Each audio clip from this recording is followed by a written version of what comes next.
يا أيها الذين آمنوا توبوا إلى الله توبة نصوحا إن الله يغفر الذنوب جميعا إنه هو الغفور الرحيم زم الله أكبر আল্লাহ তাআলা বলেন, ওহে ঈমানদার যারা তোমরা ঈমান এনেছো, তোমরা যদি কোনো ভুল করো, কোনো অন্যায় করো, তাহলে পরে তোমরা তওবা নসুহা করো, এমন তওবা করো, এমন অঙ্গীকার করো আগামী দিনে জানে আর কখনো এরকম কাজ করব না।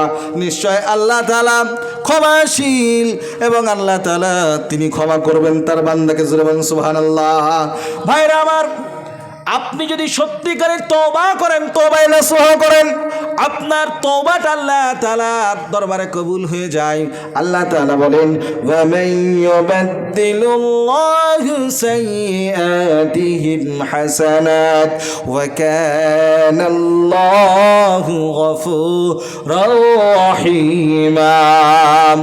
আল্লাহর বান্দারা যখন তওবা নসুহা করে, আল্লাহর কাছে রাতের অন্ধকারে যখন বলে, আল্লাহ গো, আমি আমার জীবনে অনেক গুনাহ করেছি, আমার জীবনে অনেক অন্যায় করেছি, আর কোনো গুনাহ করব না, এইরকম ভাবে যখন বান্দা যখন আল্লাহর দরবারে যায়, যাওয়ার পরে চোখের পানিগুলি ছেড়ে দেয়, আল্লাহ তাআলা বান্দার এক ফোঁটা চোখের পানি নাগে ডগায় আসার পূর্বে আল্লাহ তাআলা তার গুনাহগুলি মাফ করে দেন। বলেন সুবহানাল্লাহ। ভাইরা আমার, আল্লাহ তাআলা শুধু মাফ করেন না, আল্লাহ তাআলা বলেন এক একটা গুনাহের বিনিময়ে আমি আল্লাহ তাআলা আমার বান্দাদেরকে এক একটা করে নেকি লিখে দিই। বলেন সুবহানাল্লাহ। ভাইরা আমার, আল্লাহ যদি তার বান্দাকে যদি ভালো না বাসবেন, তার বান্দাদের ওপরে যদি রহম করম যদি না করবেন, পৃথিবীতে আমরা কেউ কিন্তু বাঁচতে পারতাম না। আমরা যখন বিসমিল্লাহ পড়ি, ওই বিসমিল্লাহর সামনে, ওই বিসমিল্লাহর মধ্যে দুইটা বাক্য রয়েছে, দুইটা শব্দ এমন রয়েছে, বিসমিল্লাহির রহমানির রহিম। একটা হলো বিসমিল্লাহ আর একটা হলো আর রহমান আর রহিম। বিসমিল্লাহ একটা বাক্য, আর রহমান এবং রহিম মৌসুফ এবং সিফাত, বা এইটাকে আপনাকে দুইটাকেই সিফাত, সিফাত আউয়াল এবং সিফাতে সানি যদি ধরা হয়, একটা সিফাত হলো সিফাতে আউয়াল, এই সিফাত যেটা রয়েছে এটা রহমান নামক যে সিফাতটা আল্লাহ পাকের রয়েছে, সমগ্র পৃথিবীর মানুষের জন্য আল্লাহ তাআলা তিনি হলেন রহমান। জোরে বলেন তিনি কি? আরে জোরে বলেন না, তিনি কি? তিনি হলেন রহমান। এই পৃথিবীতে ধর্ম বর্ণ নির্বিশেষে অনেক ধরনের মানুষ রয়েছে, কেউ হিন্দু, কেউ খ্রিস্টান, কেউ বৌদ্ধ, কেউ নাসারা, এরকম ভাবে পৃথিবীতে অনেক মানুষ রয়েছে। আল্লাহ তাআলা কাউকে বলেন না তুমি হিন্দু আমি খাবার দেব না, কাউকে আল্লাহ তাআলা বলেন না তুমি খ্রিস্টান আমি খাবার দেব না, আল্লাহ তাআলা কাউকে বলেন না তুমি নাসারা তোমাকে খাবার দেব না, কাউকে আল্লাহ তাআলা বলে না তুমি জৈন তোমাকে খাবার দেব না। পৃথিবীতে যত রকমের প্রাণী আছে সৃষ্টি জগতের মধ্যে সকলকে আল্লাহ তাআলা খাবার দেন, সকল জাতির মানুষকে আল্লাহ তাআলা দয়া মায়া করেন। জোরে বলেন না সুবহানাল্লাহ। এর অর্থ হলো রহমান। রহমান মানে হলো আধিক্য, আর রহিম মানে হলো আধিক্য। দুটোর মধ্যে আপনার বেশির মানে পাওয়া যায়, কিন্তু একটা আধিক্য হলো দুনিয়ার জন্য, আর আরেকটা আধিক্য হলো পরকালের জন্য। যারা হলো রহমানের অন্তর্গত, এদের মধ্যে থেকে আল্লাহ তাআলা আবার ছাঁটাই বাছাই করবেন। ছাঁটাই বাছাই করার পরে আল্লাহ তাআলা একমাত্র স্পেশাল বান্দা তারাই হবে যারা একমাত্র ঈমান আমল নিয়ে দুনিয়া থেকে যেতে পারবে। ওই সমস্ত বান্দাদেরকে আল্লাহ তাআলা স্পেশাল জায়গা দান করবেন। ওই স্পেশাল জায়গা, যে জায়গাটার নাম হলো জান্নাত। জোরে বলেন কি নাম? জান্নাত। ওই জান্নাতের মধ্যে আল্লাহ তাআলা তাদেরকে রহিম নামে তিনি দয়া করবেন, তিনি মায়া করবেন। জোরে বলেন সুবহানাল্লাহ। আলহামদুলিল্লাহি নাহমাদুহু ওয়া নাস্তাঈনুহু ওয়া নাস্তাগফিরুহু ওয়া নু'মিনু বিহি ওয়া নাতাওয়াক্কালু আলাইহি ونعوذ بالله من شرور أنفسنا ومن سيئات أعمالنا من يهده الله فلا مضل له ومن يضلله فلا هادي له ونشهد أن لا إله إلا الله وحده لا شريك له ونشهد أن سيدنا ومولانا محمدا عبد الله ورسوله الذي أرسله بالحق بشيرا ونذيرا وداعيا إلى الله بإذنه وسراجا وقمرا منيرا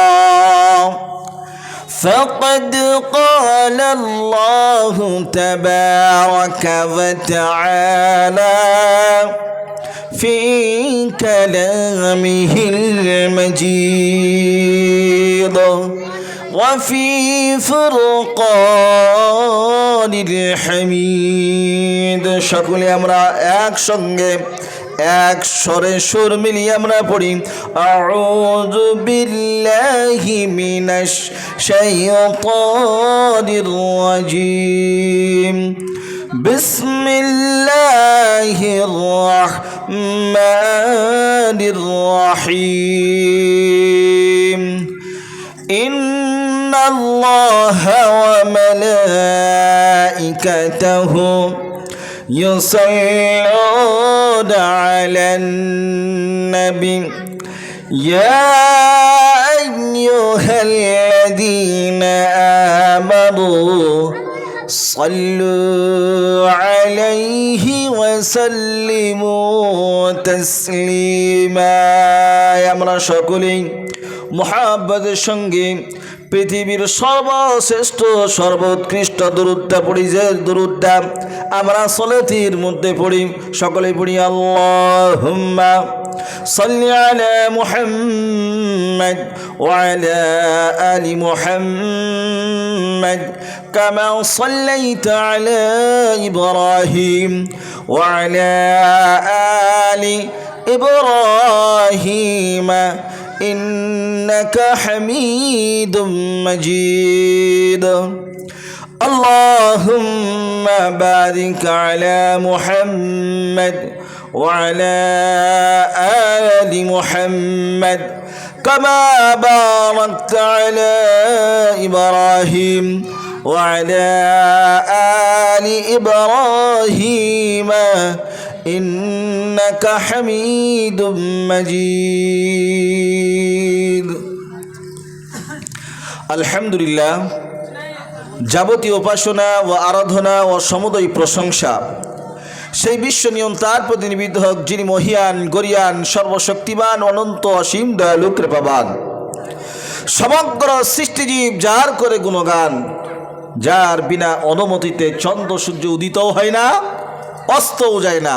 ভক্তি ও ভালোবাসার সহিত করি তার প্রশংসা, হামদ ও সানা সকলেই আমরা সমবেত কণ্ঠে বলি আলহামদুলিল্লাহ। আচ্ছা, আলহামদুলিল্লাহ বললে নেকি না গোনা? অল্প না বেশি? শুধু বেশি? আল্লাহ রসুল বলছেন তামলাউ বাইনাস সামাই ওয়াল আরদি লা ইলাহা ইল্লাল্লাহ ওয়া সুবহানাল্লাহ।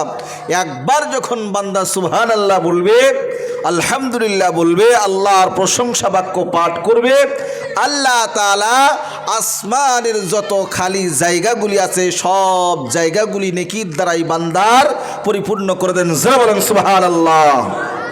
এতটা নেকির মালিক হয়ে গেলাম। তাহলে আমরা এতটা নেকির মালিক হয়ে খুশি না বেজার? একটু জোরে আওয়াজ দেন। অল্প না বেশি? বেশি। আর একবার বলেন আলহামদুলিল্লাহ। তারপরে অসংখ্য দরুদ ও সালাম পেশ করি মা আমিনার দুলাল আহমদ মুজতবা মুহাম্মদ মুস্তাফা, যিনি হলেন সাইয়্যিদুল মুরসালিন শফিউল মুজনবিন রাহমাতাল লিল আলামিন, যিনি হলেন সমগ্র পৃথিবীর মানবকুলের সর্বশ্রেষ্ঠ সর্ব উৎকৃষ্ট সেই নবীর ওপরে লাখ কোটি দুরুদ ও সালাম শান্তির ধারা বর্ষিত হোক, যিনি হলেন পৃথিবীর মধ্যে সর্বশ্রেষ্ঠ টিচার, যিনি হলেন দ্য লাস্ট প্রফেট মুহাম্মদ সাল্লাল্লাহু আলাইহি সাল্লাম। He is a great person. তিনি এমন একজন ব্যক্তিত্বের অধিকারী, তার উপরে এখনো পর্যন্ত পৃথিবীতে কোনো ব্যক্তিত্বের অধিকারী হতে পারেনি। কেউ পারবে? কেউ পারেনি, ভবিষ্যতেও পারবে না। সেই নবীর ওপরে লক্ষ কোটি শান্তির ধারা বর্ষিত হোক। সকলেই অন্তরস্থল থেকে মন প্রাণকে উজাড় করে দিয়ে সকলেই পাঠ করি সাল্লাল্লাহু আলা মুহাম্মদ সাল্লাল্লাহু আলাইহি ওয়াসাল্লাম। আজকে সভার যথাযথ যোগ্যতম সভাপতি মহাশয়, দূর দূরান্ত হতে আগত আমন্ত্রিত উলামা হযরত, আমার সামনে বসে থাকা বয়োজ্যেষ্ঠ বয়কনিষ্ঠ সমবয়সী সকল শ্রেণীর দিনদার পরেশগার আমার প্রাণ প্রিয় মুসলমান ভাইরা, শ্রদ্ধাভাজন আমার পিতৃ সমতুল্য বাবাজিরা, চাচাজানেরা, আমার সমবয়সী বন্ধুবর, কচি কাচাদের জানায় স্নেহাশিস ভালোবাসা মুখচুম্বন। পর্দারতা মা এবং বোনেরা, সকলকেই শ্রেণীগতভাবে শুভেচ্ছা অভিনন্দন আন্তরিকতা। আসসালামু আলাইকুম ওয়া রাহমাতুল্লাহ। আগেও একবার সালাম দিয়েছি নাকি? না দিইনি? দিয়েছি। আচ্ছা, সালাম দিলে ক্ষতি না লাভ? অল্প না বেশি? আল্লাহ রসুল বলছেন, যদি কেউ সালাম দেয় তাহলে পারে এক তো নেকি হবে, একটি লাভ। দ্বিতীয়ত কাউরির সাথে যদি মনক্ষুণ্ণতা থাকে, দুশ্মনী থাকে, যদি কাউরির সঙ্গে কাউরির যদি মনের দ্বিচারিতা থাকে, তাহলে সেইটা দূর হয়ে যায়। জোরে বলেন সুবহানাল্লাহ। আল্লাহ রসুল বলেছেন, আফসুস সালাম ওয়া আতঈমুত তাআম, তোমরা সালাম বেশি বেশি করে দাও, তাহলে পরে আপোষের মধ্যে মহব্বত বাড়বে। আর যখন মহব্বত বাড়বে, কলহ বিবাদ এগুলো সমাজ থেকে দূরীভূত হয়ে যাবে। হবে কি হবে না? না আরও বেশি হবে? হবে না। মানে সমাজ থেকে আপোষের মধ্যে যেটা হিংসা, এটা দূর হয়ে মহব্বত ভালোবাসা এটা দেখা দিবে। আমরা করবো ইনশাল্লাহ। আমি আপনাদের সামনে সূরা বাকারার 260 নম্বর আয়াত তেলাওয়াত করেছি। সেই আয়াতকৃত তেলাওয়াত থেকেই আপনাদের সামনে কিছু কথা বলবো। ওমা তৌফিকি ইল্লা বিল্লাহ। সবাই বলেন ওমা তৌফিকি ইল্লা বিল্লাহ। আচ্ছা বলেন, আমরা এখানে যারা বসে আছি, আমরা কি আমাদের নিজের ক্ষমতায় বসে আছি? কি গো, জোরে বলেন। কার ক্ষমতায় বসে আছি? আল্লাহর ক্ষমতায় বসে আছি। তাহলে এইখানে আমরা সবাই যারা বসে আছি, সবাই আল্লাহর দয়া মায়ায় বসে আছি। সেই আল্লাহ তাআলা যদি আপনাকে আমাকে ক্ষমতা না দেন, তাহলে পারে কিন্তু আপনি আমি দুনিয়াতে থাকতে পারবো না। আল্লাহ তাআলা কোরআনুল কারীমের মধ্যে বলছেন, الذي خلق الموت والحياة ليبلوكم أيكم أحسن عملا وهو العزيز الغفور। জোরে বলেন সুবহানাল্লাহ। আল্লাহ তাআলা বলেন, ও পৃথিবীর মানুষ, আমি তোমাদেরকে মরণ এবং তার সাথে সাথে হায়াত দিয়েছি। আর এই হায়াত এবং মরণের মাঝখানে তোমাদেরকে একটা নির্দিষ্ট সময় দিয়েছি। এই সময়ের মধ্যে তোমাদেরকে ভালো আমল করতে হবে। বান্দা, তুমি যদি মনে করো ভালো আমল করবে, এটাও তোমাকে এখতিয়ার দিলাম, স্বাধীনতা দিলাম। আবার যদি তুমি মনে করো আমি খারাপ কাজ করব, খারাপ কর্ম করবে, এটাও তোমাদেরকে স্বাধীনতা দিলাম। আমি এই জন্যে তোমাদেরকে দিলাম এই সময়টা তোমরা কে কত বেশি আমল করতে পারো। এই জন্য আল্লাহ পাক আপনাকে আমাকে একটা সময় দিয়েছেন, 60 বছর 70 বছরের সময় দিয়েছেন। এই সময়ের মধ্যে আপনি আমি ভালো কাজও করতে পারি, আবার মন্দ কাজও করতে পারি। আল্লাহ তাআলা সে কথা কোরআনুল কারীমের মধ্যে সুস্পষ্ট ভাষায় বলেন, ফারীকুন ফিল জান্নাতি ওয়া ফারীকুন ফিস সাঈর। বান্দা, আমি তোমাদের মাঝে দুইখানা রাস্তা দান করলাম। একখানা রাস্তা হলো ওয়া আসহাবুল ইয়ামিন, ডান দিককার রাস্তা দিলাম। তারপরে আমি আল্লাহ তাআলা আরেকখানা রাস্তা দিলাম ওয়া আসহাবুশ শিমাল, বাম দিককার রাস্তা দিলাম। বান্দা, এবার তোমার মাঝে আমি একটা মন দিয়েছি, চিন্তা দিয়েছি, ব্রেন বুদ্ধি দিয়েছি। আমি আল্লাহ তাআলা এবার তোমাকে সেই ব্রেন বুদ্ধি দিয়ে আমি তোমাকে চলার স্বাধীনতা দিয়েছি। জোরে বলেন সুবহানাল্লাহ। বান্দা জেনে বলতে না পারে, আল্লাহ তুমি আমাকে তো একটা নির্দিষ্ট জায়গায় তুমি বেঁধে দিয়েছ, তুমি আমার জন্যে যা কিছু করার সব কিছু করে দিয়েছ, তাহলে পারে তো আমি তার বেশি কিছু করতে পারবো না। আল্লাহ তাআলা হয়তো তিনি দোষ নেবেন না, বা আপনার আমার দোষ দেওয়ার কোনো রকমের কোনো পরিস্থিতি থাকবে না। এই জন্যে আল্লাহ পাক আপনাকে আমাকে একটা সুন্দর সুযোগ দিয়েছেন। আর এই সুন্দর সুযোগের মধ্যে থেকে আল্লাহ তাআলা আপনার আমার ব্রেন এমনভাবে তৈরি করেছেন, কোনটা ভালো কোনটা মন্দ এটা আপনি আমি কিন্তু আমার ব্রেন, আপনার ব্রেন, আমাদের ব্রেন দিয়ে এটাকে পর্যবেক্ষণ করতে পারি কি পারি না? জোরে বলেন, কথা ঠিক না বেঠিক? এই কথা আল্লাহ তাআলা এই জন্যে বলছেন, আমি আল্লাহ তাআলা কখনোই আমার দোষ আমি নেব না। বান্দা, তোমাকে স্বাধীনতা দিলাম, তোমার দোষ তুমি যদি করো সেটা তোমাকেই নিতে হবে। আল্লাহ পাক রব্বুল আলামিন সর্বপ্রকার নির্দোষ। জোরে বলেন সুবহানাল্লাহ। ভাইরা আমার, এই মরণ এমন একটা জিনিস, এই মরণ আপনার আমার সকলের কাছেই আসবে। পৃথিবীতে আল্লাহ তাআলা যত জিনিস সৃষ্টি করেছেন, প্রত্যেকটা জিনিসের মধ্যে আল্লাহ তাআলা জীবন দিয়েছেন, কিন্তু একটা প্রাণী জগৎ আর একটা হলো জড় জগৎ। জড় জগতের জীবন কিন্তু আলাদা, আর যে সমস্ত প্রাণী জগৎ আছে তার জীবনটা আলাদা। জড় জগৎ কবে মরবে কবে বাঁচবে এর কোনো ঠিক ঠিকানা নাই, কিন্তু প্রাণী জগৎকে একদিন না একদিন মরণের স্বাদ চাকতেই হবে। চাকতে হবে কি হবে না? আচ্ছা বলেন, আপনাদেরকে জিজ্ঞাসা করি, মরণ কেউ কি বলতে পারবে আমি জীবনে মরব না, আমি আজ থেকে জন্ম নিয়েছি ইলা ইয়াউমিল কিয়ামা, কিয়ামত পর্যন্ত বেঁচে থাকবো, এই রকম কি বাপের বেটা দুনিয়াতে জন্ম নিয়েছে? কি বলেন, আছে? মানুষকে মরতেই হবে, ম্যান ইজ মর্টাল, মানুষ অবশ্যই মরণশীল। এই ব্যাপারে কাউরের কোনো রকমের কোনো দ্বিধাদ্বন্দ্ব নাই। কিন্তু অন্য বিষয়ে দ্বিধাদ্বন্দ্ব থাকতে পারে, মতপার্থক্য থাকতে পারে, কিন্তু মরণের বিষয়ে কাউরের কোনো রকমের দ্বিধাদ্বন্দ্ব নেই। মরণ কেমন জিনিস? আল্লাহর হাবিব সাল্লাল্লাহু আলাইহি সাল্লাম বলেছেন, যেরকমভাবে মানুষের প্রত্যেকের নিকটে একটা করে ছায়া থাকে, মানুষ যখন যায় তখন দেখবেন তার সাথে সাথে ছায়া যায়। ছায়াটা এতটাই নিকটস্থ যে যার থেকে নিকটস্থ আর কিছু হতে পারে না। আল্লাহ তাআলা বলেন, ওই বান্দা যার ছায়া যত নিকটস্থ তার চাইতেও বেশি নিকটস্থ তার মরণ। জোরে বলেন সুবহানাল্লাহ।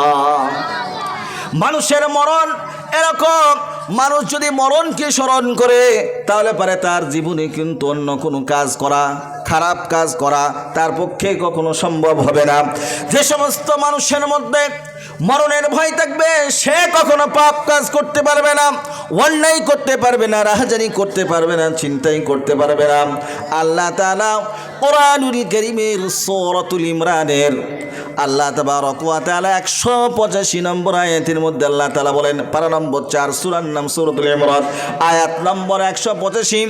আল্লাহ তাআলা বলেন, কুল্লু নাফসিন যায়িকাতুল মাউত ওয়া ইন্নামা তুওয়াফাউনা উজুরাকুম ইয়াওমাল কিয়ামাহ ফামান যুহজিহা আনিন নারি ওয়া উদখিল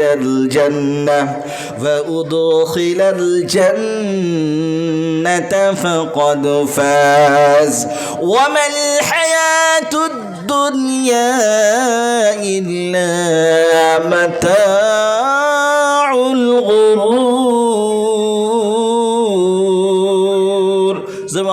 আকবার।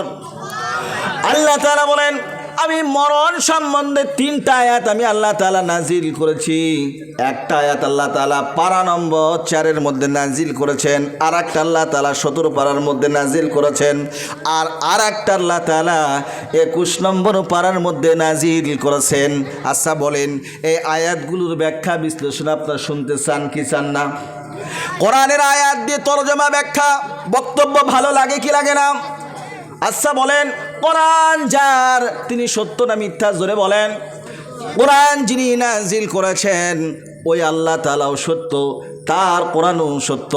আল্লাহ তাআলা বলেন যে ওই কোরআন এমন একখানা কোরআন, ওয়ামান আসদাকু মিনাল্লাহি কিলা। আল্লাহ বলেন আমি যেরকম সত্য আমার কোরআনও সেরকম সত্য, আমার কোরআনের মধ্যে কোনো রকমের কোনো ভেজাল নাই। আল্লাহ পাক বলেন আমি যখন আমার বারান্দাকে যখন কোনো জিনিসের গ্যারান্টি দিই, আমি যখন তাকে আশ্রয় দিই, তাকে যখন সার্টিফাই করি, অবশ্যই সেটা হবেই। আপনার আমার মধ্যে নড়চড় হতে পারে, কিন্তু আমার আল্লাহর কথার মধ্যে কখনোই কোনো নড়চড় হবে না। জোরে বলেন সুবহানাল্লাহ। ভাইরা আমার, মৃত্যু এমন জিনিস আল্লাহ তাআলা সেই কথাকে সুন্দরভাবে বলছেন, আমি বান্দা তোমাদেরকে জীবন দিয়েছি, এই জীবন একদিন তোমাদের কাছ থেকে ছিনিয়ে নেব। আল্লাহ তাআলা সেই কথাকে সুন্দরভাবে বলেন, কুল্লু নাফসিন যায়িকাতুল মাউত ওয়া ইন্নামা তুওয়াফাউনা উজুরাকুম ইয়াওমাল কিয়ামাহ ফামান যুহজিহা আনিন নার। আল্লাহ বলছেন প্রত্যেকটা আত্মাকে মরণের স্বাদ শক্তি হবে, তার আসাদন থেকে কখনোই সে রেহাই পাবে না। তবে ওই সমস্ত বান্দারা সফল হবে যারা প্রকৃত আল্লাহ দ্বীনের জন্যে, নিজের সফলতার জন্য, আল্লাহ এবং তার রসুলকে খুশি করার জন্যে, পরকালে জান্নাত পাওয়ার জন্যে যে বান্দা কাজ করবে, আমি আল্লাহ তাআলা তাকে কি করব?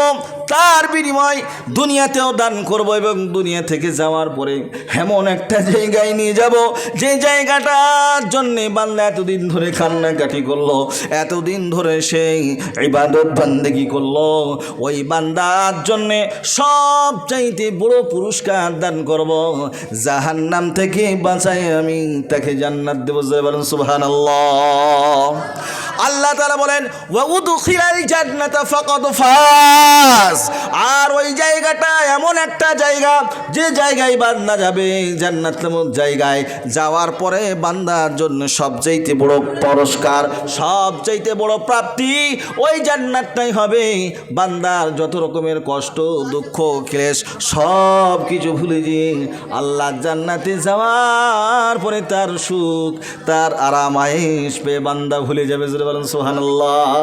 আচ্ছা বলেন ভাই, আপনাদের এই গ্রামে অনেক মেয়ে আছে না? সেই সমস্ত মা বোনেদের বাচ্চা কাচ্চা হয় কি হয় না? কি গো আপনাদের গায়ে বোধহয় সব হয় না নাকি? হ্যাঁ, সব ফেরেশতার গা নাকি? মা বোনেদের বাচ্চা কাচ্চা হয় কি হয় না? যখন মা বোনেদের বাচ্চা কাচ্চা হয়, হওয়ার পূর্বে মায়েদের একটা প্রস্রাব বেদনা হয় কি হয় না? তো ওই প্রস্রাব বেদনা যখন ওঠার সময় মায়েরা তখন বলে যে আর আগামীতে আমি আর বাচ্চা নেব না।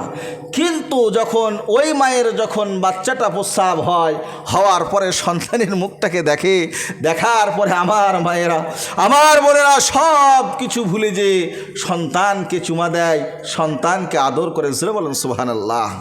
তো বান্দার ঠিক ওই রকম পৃথিবীর যত কষ্ট, ক্লেশ যা কিছু সে পেয়েছে, যারা নেককার হবে, দিনদার হবে, সেই সমস্ত বান্দারা যখন আল্লাহর কাছে যাবে, আল্লাহর পরওয়ানা, আল্লাহ তাআলার ওয়াদা মোতাবিক যখন জান্নাত পেয়ে যাবে, বান্দার সমস্ত ক্লেশ, কষ্ট সব কিছু ভুলে যাবে। জোরে বলেন সুবহানাল্লাহ। তাহলে ভাই, আমরা সেই কষ্ট ক্লেশের বদলা যখন পাবো, আমাদের আর সেই কথা মনে থাকবে? ওয়ামাল হায়াতুদ দুনিয়া ইল্লা মাতাউল গুরুর। আল্লাহ বলেন বান্দারে, তোমরা এই দুনিয়াতে যা কিছু দেখছো, দুনিয়ার এই সমস্ত নিয়ামতগুলি একমাত্র ধোঁকা ছাড়া আর কিছু নয়। এগুলো তোমাদেরকে আমি দারুল আসবাব হিসাবে আমি দান করেছি। এটা দুনিয়াতে চলতে গেলে তোমার প্রয়োজন হবে। এই প্রয়োজন মেটানোর জন্য আমি তোমাকে আল্লাহ তাআলা এই নাজ নিয়ামত দিয়েছি। ওই নাজ নিয়ামতের পাগল হইও না, আল্লাহর পাগল হও, আল্লাহর রসুলের পাগল হও। জোরে বলেন সুবহানাল্লাহ।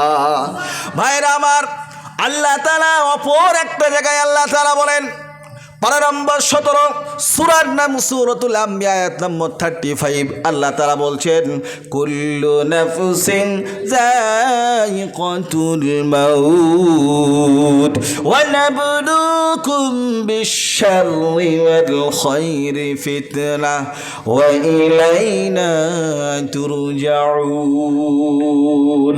আল্লাহ বলেন, বান্দারে তোমাদেরকে মৃত্যুটা কেন দিলাম? তোমাদেরকে মৃত্যু এই জন্য দিলাম, তোমরা জানে ভালো এবং মন্দ এর মাঝখানে যাতে করে তোমরা পরীক্ষা দিতে পারো। আর আল্লাহ তাআলা বলেন, তোমাদের প্রত্যেককেই আমার কাছে ফিরে আসতে হবে। আপনারা বলবেন, হুজুর তাহলে পরে তার বিবি রেখে লাভ নাই, সন্তানাদি রেখে লাভ নাই, দুনিয়ার কোনো কাজ কর্ম করে লাভ নাই। তবে আপনার ওই সমস্ত কাজগুলি তখনই ঠিক হবে যদি আল্লাহর হুকুম রাসূলুল্লাহর আদর্শ অনুযায়ী হয়। সবটাই আপনার জন্য ইবাদত হবে। আপনি আপনার একটা মাসুম বাচ্চাকে আপনি যখন কোনো চকলেটটা এনে দেন, কোনো খাবারটা এনে দেন, ওই খাবারটা যখন এনে দেন ওটাও আপনার জন্য সদকা হয়ে যায়, ওটাও আপনার জন্য নেকির কারণ হয়ে যায়। আল্লাহ তাআলা এই সমস্ত নাজ নিয়ামত, বিবি, বাল বাচ্চা, আত্মীয় স্বজন, প্রতিবেশী যা কিছু দিয়েছে আল্লাহ তাআলা এই জন্য দিয়েছে বান্দা তুমি তার সঙ্গে কিরকম আমল করতে পারো, কিরকম ভাবে তার সঙ্গে সদাচরণ করতে পারো, এইটার মাধ্যম দিয়ে আমি আল্লাহ তাআলা তোমাকে পরীক্ষা নিরীক্ষা করতে চাই রে বান্দা। এই জন্য আমি আল্লাহ তাআলা তোমাকে এই সমস্ত নাজ নিয়ামতগুলি দিয়েছি। জোরে বলেন সুবহানাল্লাহ। আল্লাহ তাবারক ওয়া তাআলা আবার তিনি বলেন, বান্দারে তোমাদেরকে অবশ্যই মরতে হবে। কুল্লু নাফসিন যায়িকাতুল মাউত সুম্মা ইলাইনা তুরজাউন। পারা নম্বর 21 সূরার নাম সূরাতুল আনকাবুত আয়াত নম্বর 57। আল্লাহ তাআলা বলেন, তোমাদেরকে মরতেই হবে, আর ওই মরণের পূর্বে তোমরা ভালো আমলগুলি করে এসো। আল্লাহ তাআলার ওয়াদা, ভালো আমল করো, ভালো আমল করো। এই জন্য আমরা যখন সালাত আদায় করি, নামাজ মসজিদে পড়তে যাই, যাওয়ার পরে আল্লাহর শেখানো ভাষায় আমরা দোয়া করি না গো? আপনারা করেন কি করেন না? রব্বানা আতিনা ফিদ দুনিয়া হাসানাহ ওয়া ফিল আখিরাতি হাসানাহ ওয়া কিনা আযাবান নার। আল্লাহর শেখানো ভাষা, বান্দা তুমি দুনিয়ার কল্যাণ চাও এবং পরকালের কল্যাণ চাও, এবং তুমি বলো ওই কঠিন জাহান্নাম থেকে আমাকে মুক্তি দাও। জোরে বলেন সুবহানাল্লাহ। আল্লাহর কথা কত মজা, কত স্বাদ। আপনি আমি যদি একটু অনুভব করি, চিন্তা ভাবনা করি, আমাদের জ্ঞান শূন্য হয়ে যাবে। এই আল্লাহ যে আকাশটা বানালেন, আল্লাহ এই যে জমিন বানালেন, আকাশ এবং জমিনের মাঝে আল্লাহ তাআলা কত নিদর্শন বানিয়েছেন। এক একটা নিদর্শনকে যদি আমরা দেখি আর অনুভব করি তাহলে আমাদের মাথাটাই শূন্য হয়ে যাবে। ঠিক না বেঠিক? কি গো, আমরা আল্লাহর নিদর্শনগুলিকে দেখে আমরা চিন্তা করি? আল্লাহ তাআলা বলছেন যে তোমরা আমার সৃষ্টিকে দেখো, আমার নিদর্শনকে দেখো, আর তোমরা আমার নিদর্শনকে দেখে আমার শুকরিয়া আদায় করো। বলুন সুবহানাল্লাহ। আচ্ছা বলেন, মানুষের হিংসা করলে পারে মনটা জ্বালা ধরে না মনটা আনন্দ পায়? কি গো, আরে জোরে বলেন না। আচ্ছা, মানুষের হিংসা করলে পারে মনে আনন্দ লাগে নাকি? কি গো, জোরে বলেন। মানে মানুষের আবার মধ্যে দুই রকমের দল হয়েছে। কেউ বলছে যে হ্যাঁ ভালো লাগে, আর কেউ বলছে খারাপ লাগে। আচ্ছা বলেন, দেখবেন গাড়ি ঘোড়াতে লেখা থাকে পরহিংসা নরকে বাস। নরক মানে কি? নরক মানে হলো জাহান্নাম নাকি, না অন্য কিছু? পরহিংসা নরকে বাস। হিংসা করলে পারে আপনার মনটা জ্বালা পোড়া করবে, আপনি জীবনে সফল হতে পারবেন না। যারা পরের হিংসা করে তারা কখনো সফল হয় না। আল্লাহ তাই বলছেন যে বান্দা, আমি তোমাদেরকে যে নাজ নিয়ামত দিয়েছি, এই সমস্ত নাজ নিয়ামতের জন্য শুকরিয়া আদায় করো। আল্লাহ যেভাবে দিয়েছেন সেইভাবে শুকরিয়া জ্ঞাপন করো, দেখো তোমাকে ভালো লাগবে। আর যদি মনে করো যে আমার নাই, আর যদি আফসোস করো আল্লাহ যদি আমাকে কোটিপতি করত, আল্লাহ যদি এটা দিত, আল্লাহ যদি এটা করতেন, তাহলে পরে আমার অনেক ভালো হতো। বান্দা, এই চিন্তা করো না। তুমি তোমার উঁচুর দিকে তাকাও না, তুমি তোমার নিচের দিকে তাকাও। আল্লাহর জন্যে স্বতঃস্ফূর্তভাবে সুবহানাল্লাহ আলহামদুলিল্লাহ বলেন সুবহানাল্লাহ। আল্লাহ তাআলা তাই বলছেন, লা ইন শাকারতুম লাযীদান্নাকুম ওয়া লা ইন কাফারতুম ইন্না আযাবি লাশাদীদ। সুবহানাল্লাহ। আল্লাহ তাআলা বলেন, বান্দা তোমরা আমার নিয়ামতের শুকরিয়া আদায় করো, দেখো আমার নিয়ামত তোমাদের জন্য বাড়িয়ে দেব। ওয়ালা ইন কাফারতুম, আর তোমরা যদি না শুকর হও, না শুকর বান্দাদের মধ্যে যদি তোমরা শামিল হয়ে যাও বান্দা, তাহলে পরে আমার আযাব, আমার শাস্তি বড় কঠিন হয়ে যাবে। সুবহানাল্লাহ। ভাইরা আমার, এই জন্য আল্লাহ শুকরিয়া আদায় করবেন। আল্লাহ যে হালাতে রাখে, রাযা বিল কদা, আল্লাহ যে হালাতে রাখে সেই সময় আপনি বলুন আলহামদুলিল্লাহ। আলহামদুলিল্লাহ, আলহামদুলিল্লাহ বলবেন, তা আল্লাহর সঙ্গে আপনার সম্পর্ক জুড়ে যাবে। আমরা যখন কোরআনুল কারীম খুলি, খোলা মাত্রই সর্বপ্রথম আমরা দেখতে পাই বিসমিল্লাহির রহমানির রহিম। পরম করুণাময় অসীম দয়ালু আল্লাহর নামে শুরু করছি। সেই আল্লাহর নাম নিয়ে, যে আল্লাহ আপনাকে আমাকে সৃষ্টি করেছেন। আল্লাহর নবী বলেছেন, যখন তোমরা কোনো কাজ করবে, ওই কাজ করার পূর্বে তোমরা বিসমিল্লাহ পড়বে। বিসমিল্লাহর বাইরের মধ্যে তিনটা অর্থ রয়েছে। এক নম্বর অর্থ হলো বিসমিল্লাহর বাইরের মধ্যে সম্পর্ক জোড়ার জন্যে, সেটা হলো একটা অর্থ। দুই নম্বরে হলো একে অপরের কাছে সাহায্য চাওয়ার জন্য, এটা হলো দ্বিতীয় অর্থ। আর তিন নম্বরের অর্থ হলো যে বিসমিল্লাহর বাইরের অর্থ হলো আল্লাহর কাছে প্রার্থনা চাওয়া এবং আল্লাহর বরকত অর্জন করা। জোরে বলেন সুবহানাল্লাহ। তাহলে পরে আমরা যে কোনো কাজ করব, ওই কাজ করার পূর্বে আমরা বিসমিল্লাহ পড়ব। তাহলে পরে আল্লাহ তাআলা আপনার আমার জীবনের প্রত্যেকটা স্তরের মধ্যে আল্লাহ তাআলা আপনাকে আমাকে সফল বানাবেন। আল্লাহ তাআলা আপনাকে আমাকে সফল মানুষদের মধ্যে আপনাকে আমাকে অন্তর্গত বানায় দেবেন। আমরা বিসমিল্লাহর আমল করব কি করব না? ইনশাআল্লাহ করব। আল্লাহর নবী, বিশ্ব নবী জনাবে মুহাম্মদুর রাসূলুল্লাহ সাল্লাল্লাহু আলাইহি ওয়াসাল্লাম যখন 40 বছর নবুয়তের জন্য যখন উপযুক্ত হয়ে গেলেন, হয়ে যাওয়ার পরে এবার আল্লাহর নবীর কাছে হযরত জিবরিল আমিন আসলেন। আসার পরে সর্বপ্রথম যে শিক্ষাটা দিয়েছিলেন, সেই শিক্ষাটার মধ্যে আল্লাহ তাআলা কি বলছেন? হে নবী, আপনি বলুন, ইকরা বিসমি রাব্বিকাল্লাযী খলাক। হে নবী, আপনি পড়ুন আপনার রবের নামে, যে রব সৃষ্টি করেছেন ওই রবের নামে পড়ুন।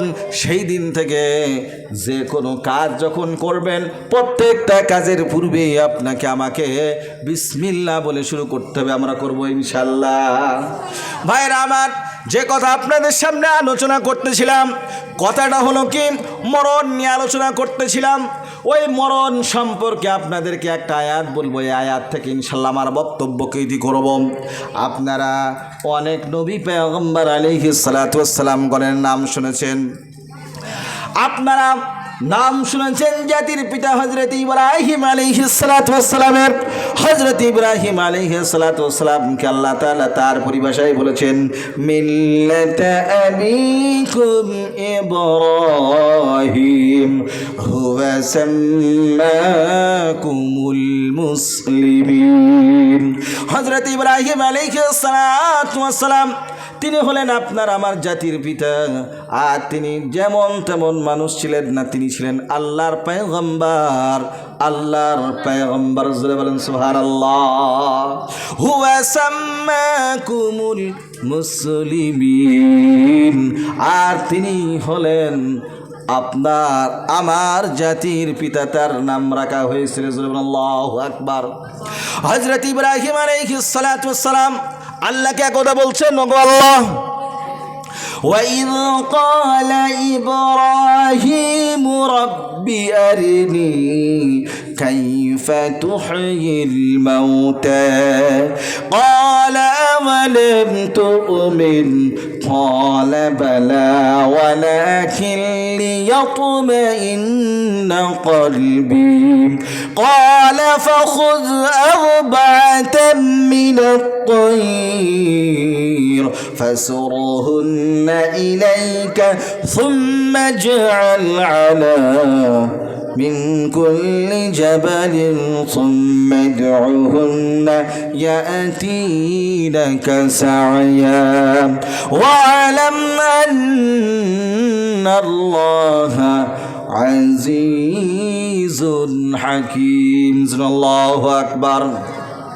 জাতির প্রতি ইব্রাহিম আলাইহিস সালাতু ওয়াস সালাম আল্লাহ পাক রব্বুল আলামিনকে 4 নম্বর 3 নম্বর পারার 2 নম্বর পৃষ্ঠা আল্লাহ তাবারক ওয়া তাআলা 260 নম্বর আয়াতের মধ্যে আল্লাহ তাআলা বলছেন ইব্রাহিম আলাইহিস সালাতু ওয়াস সালাম সম্পর্কে যে হযরত ইব্রাহিম আলাইহিস সালাতু ওয়াস সালাম আল্লাহ পাককে বললেন আল্লাহ গো মানুষ যখন মরে যাবে মরে যাওয়ার পরে আপনি মরা মানুষগুলিকে আবার কেমন করে জীবিত করবেন আমার আল্লাহ বললেন ক্বালা ওয়ালাম তুমিন ইব্রাহিম তুমি কি বিশ্বাস করো না তখন ইব্রাহিম আলাইহিস সালাতু ওয়াস সালাম বললেন ওয়ালাকিন লিয়াতমাইন্না কলবি আল্লাহ আমার বিশ্বাস তো আছে তুমি যদি একটা সচক্ষে আমাকে দেখাতে তাহলে ওর বিশ্বাসটা আরো বেড়ে যেত আমার তো ইলমুল ইয়াকিন আছে কিন্তু আইনুল ইয়াকিন নাই ইলমুল ইয়াকিন শব্দের অর্থ হলো আমার জ্ঞানগত দিক দিয়ে আমি বিশ্বাস করি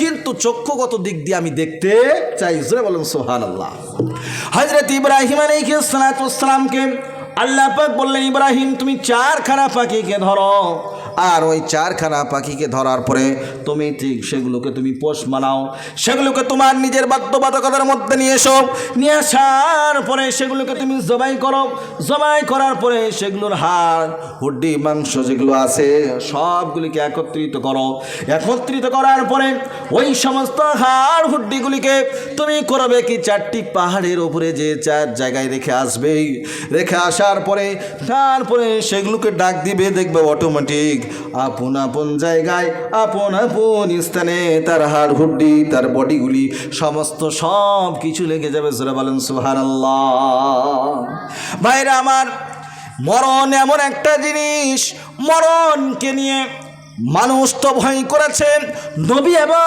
পয়গম্বর আলাইহিস সালাতু ওয়াস সালাম গণ ভয় করেছে কিন্তু বর্তমান সময় আমরা মুসলমান হয়েছি আমরা আলেম উলামা হয়েছি কিন্তু আমরা কিন্তু ভয় করতে চাইছি না কথা ঠিক না বেঠিক কেমন করে ঘুমাও তুমি ফজর করে কাজা